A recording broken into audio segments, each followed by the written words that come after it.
सभी साथियों को जय भीम, नमो बुद्धाय। तो दोस्तों, आज हम इस बात पे चर्चा करना चाहेंगे कि बहन कुमारी माया और भाई चंद्रशेखर आज़ाद दोनों लोग अलग अलग होकर चुनाव लड़ते हैं। तो दोनों पार्टियों को हम यह कहना चाहेंगे कि अभी भी समय है आप लोगों को कि आप दोनों लोग एक साथ आकर आपस में समझौता कर और हम लोगों को ऐसी तरह मूर्ख न बनाइए। आप लोग दोनों लोग आपस में आकर समझौता कर और हम लोग जो वोट दे रहे हैं उसका कुछ महत्व निकालिए आप लोग। नहीं तो आप लोगों का जो वोट है वो भी नाजायज़ जा रहा है। आप लोग आपस में अलग अलग होकर चुनाव लड़ते हैं, कोई मतलब नहीं निकलता है। बीएसपी का तो पूरा जनाधार गिर चुका है, आप लोग जानते ही हैं।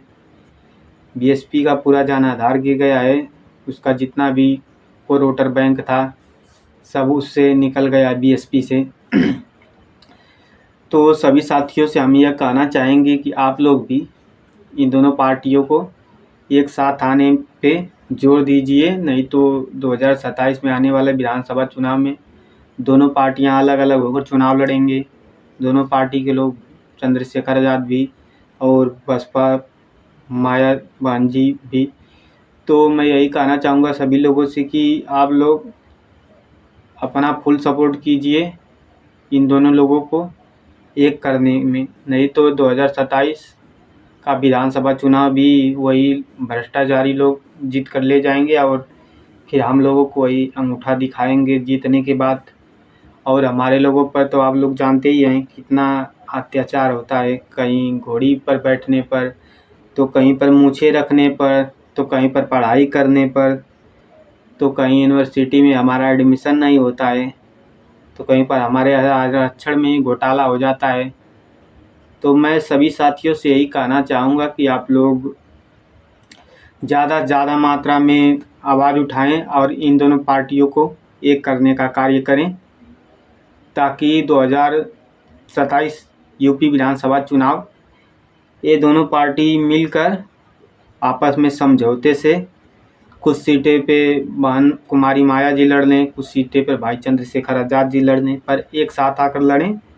नहीं तो आधा वोट इनके तरफ जाएगा, आधा वोट उनके तरफ जाएगा। बीएसपी तो वैसे भी एक सीट भी नहीं निकाल पाई थी, आप लोग जो जानते ही हैं, लोकसभा चुनाव में। और इसी प्रकार वह इसमें भी नहीं निकाल पाएगी विधानसभा चुनाव में। विधानसभा चुनाव में आप लोग जानते ही हैं क्या नतीजा आया था अगले बार का। तो अब की बार तो बीएसपी का अगले बार एक आ गया था सीट, लेकिन अब की बार तो अभी सीट नहीं आ पाएगा। और चंद्रशेखर भाई का जो जनाधार इसमें बढ़ रहा है, सभी बीएसपी के सभी लोग, जितने भी बीएसपी का वोटर था सब चंद्रशेखर आज़ाद की तरफ जा रहा है। उनके महत्वाकांक्षा को देखते हुए, उनकी योग्यता को देखते हुए तो बहन कुमारी माया को, भाई चंद्रशेखर आज़ाद को अपने पार्टी में शामिल कर लेना चाहिए और शामिल कर ही चुनाव लड़ना चाहिए। आप लोग सभी साथी जो भी हमारे बातों से सहमत हैं वे सभी साथी हमारा सपोर्ट करें। और मैं इन दोनों लोगों को एक करने के लिए इसी प्रकार की वीडियो बनाता रहता हूँ। और आप लोग हमारी इस वीडियो को ज़्यादा से ज़्यादा लोगों तक शेयर कीजिए, ताकि सभी लोग मिलकर ये आवाज़ उठाएं।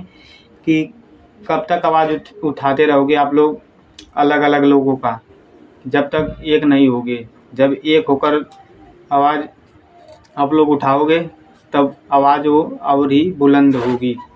आप लोगों से मैं यही कहना चाहूँगा कि अगर आप लोगों को आवाज़ अगर उठाना है तो आप लोग एक साथ आ जाइए और एक साथ मिलकर चुनाव लड़िए, ताकि आप लोग बहुमत से जीत हासिल करें और यूपी में हमारी सत्ता आ सके।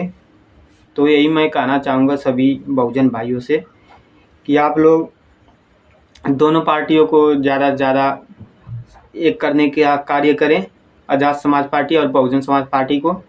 नहीं तो शायद ही कोई जीत पाएगा एक सीट भी।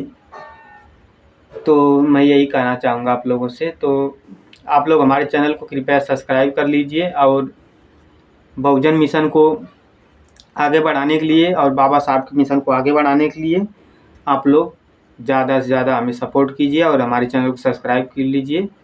जय भीम, नमो बुद्धाय। अपना राय कमेंट में दीजिए। जय